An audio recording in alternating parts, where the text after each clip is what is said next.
Every single real estate agent knows buyers are great, but listings, that's what every agent gets into the industry for. That's what every agent craves. After all, when you're leveraging your listings in the right way, you're going to get more leads. But what if you don't have any listings in the first place? The process is simple, but as always, it's about the execution, and that's what we're going to talk about today. So luckily, I've put together all of my years in real estate and about 30 years worth of experience of my friends and broker buddies on their sales and marketing experience and some of the best strategies in the business to get listings in any market. Also just spoke with some of my senior agents about how they got their very first listings and what was the process they went to. Most of these tips that we're going to talk about are going to cost you nothing. They're about understanding process, and they're about understanding how to execute. I've included some deep dives that we're going to go into, some strategies, a few checklists, and even some scripts that can get you started today. And today's the day. This is when you want to kick off that phone battery and get it charged up and make sure that you can make as many phone calls as possible. So let's start with number one, your sphere of influence. And not because you need their business, but because scheduling regular calls with your sphere of influence is going to make sure your conversations are warm and appreciated. I don't care whether the ink is still wet on your real estate license or whether you've been a real estate agent for decades. There are proven ways on how to get listings in real estate that are easy, they're predictable, they're dependable, they're duplicatable, and efficient. But regular calls to your sphere of influence puts it all together. Every single person in your database, everyone, is a potential real estate seller lead. If you schedule a few folks every single week, and that's all it takes, it's not like you have to set yourself a goal of 100 calls a week as if you're in some type of call center. Schedule a few folks every single week so you can talk to most of your sphere about 4 times throughout the year, once a quarter. This is going to work especially well if you're a newer agent, because people in your sphere are most likely to trust you enough with their biggest investments if they know you are recently educated and they want to make sure that you can help them out. But please remember, this is the most important financial transaction of their life, but it really is as simple as a conversation. Don't worry. I'm not going to suggest that you give Aunt Tina the hard sell over the phone at dinner time, right? You need to call people in your sphere and talk to about your shared interest and connections and add the one simple script at the end of the call. And Aunt Tina, if you know anybody that might be interested in selling their home, I would love to walk them through. I can help them with the fastest delivery and best pricing for their benefit. So how do you get started? You need to take everyone that's in your contact list and add it to your CRM. Your CRM should have a tagging option. You should be able to tag them all as sphere, so you know these are people that you have a personal connection to. Then you'll break them out. You'll talk about how well you know them. You'll create some tasks or what they call drip campaigns so that you can call at least one person that you know every single week, and they can get some type of email from you to support the conversations that you're having. These campaigns have follow-up calls as well as emails, potentially even a text if they are agreeable to that type of advertising for your services. Add some notes inside of your CRM and consider segmenting them even further if they mention anything about themselves or a friend that wants to eventually lead to a transaction. That goes from a cold call to a warm call pretty quick. Changes are what you want to be looking for in these conversations. Are they retiring? Is someone getting a divorce in the family? Are they looking for a new job and may need to relocate? Are they in the military and they have some PCS orders that are coming through?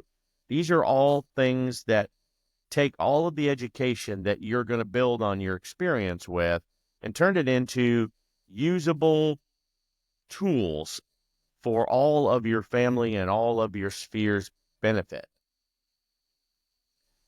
Number two, you want to learn how to find hidden listing inventory that other agents are ignoring, either because they feel like they don't want to deal with that type of inventory or feel like they don't want to make those type of phone calls. And today I'm going to mix in with what I believe is the modern practices for doing all of this, as well as some of the old classics that most of the real estate agencies out there are still teaching you. Those are great. They still work, but not as effectively as the new and the modern ways that are expected of a real estate agent to perform, the ways that we market and we list ourselves and build our personal brand, and how that's going to help us get real estate inventory and new listings today. More and more, you want to be intelligent about all of the predictive analysis companies that are out there. These analytics are spectacular, and they will help agents stay ahead of the curve. And it's about you being educated, again, in your local market, understanding that there are potential sellers before the competition understands it. And there's several overlooked properties out there that these analytics might be able to drive you to. Pre-foreclosures. While this strategy works best during an economic turndown, there's still always going to be a homeowner that falls behind on their payments and are going to need some help selling their home before the bank takes the actions to repossess. Probate listings. Working a probate listing can be incredibly stressful, but they work so incredibly well because you're offering a service of help. You will only be competing with a handful of agents because these types of listings can be difficult. You may be dealing with many family members. The challenges of having those conversations, even though they are not the final decision maker on the home sale, can be stressful. You got to have the right state of mind, but they're out there and there's plenty of them. Rentals. Even though the rental market's booming, the viral popularity of real estate investing that we've seen over the last few years are going to allow for a ton of over-leveraged newbies who might need to sell. Let me explain myself. Because of the corporations and because of the big businesses that have been buying up so much rental property, they have the controlling price points and control the rental variances inside of communities.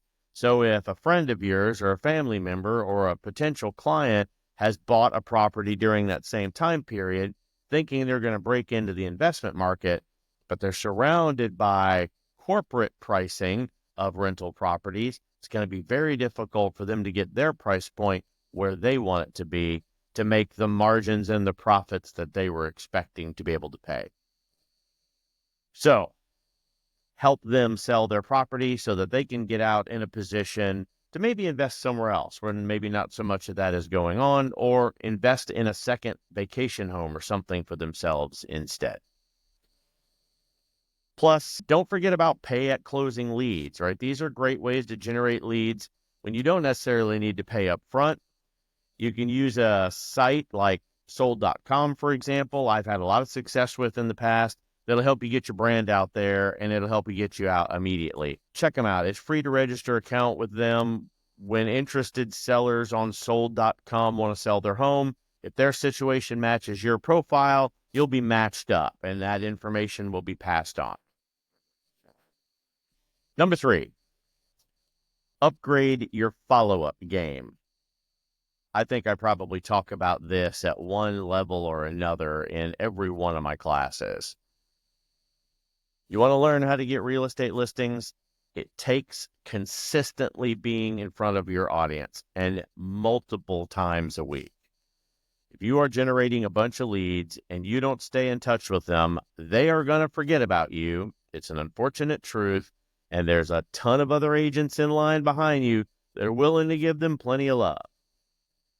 Lots of CRMs and systems are out there to help you keep track of this and to make absolutely sure you can do your follow-ups. You have to do your follow-ups not only with your current clients, and that's certainly one conversation, but with the clients that you plan on nurturing and the ones that you need that extra information on. And believe me, they hear from their friends more often than you do that buddy, I got to sell my house. I'm having to leave. Or, girl, I am trying to move on with my life and get away from this man, and I am going to be moving forward, and I just need to sell the house and get done. They're going to hear all of that tea long before you do.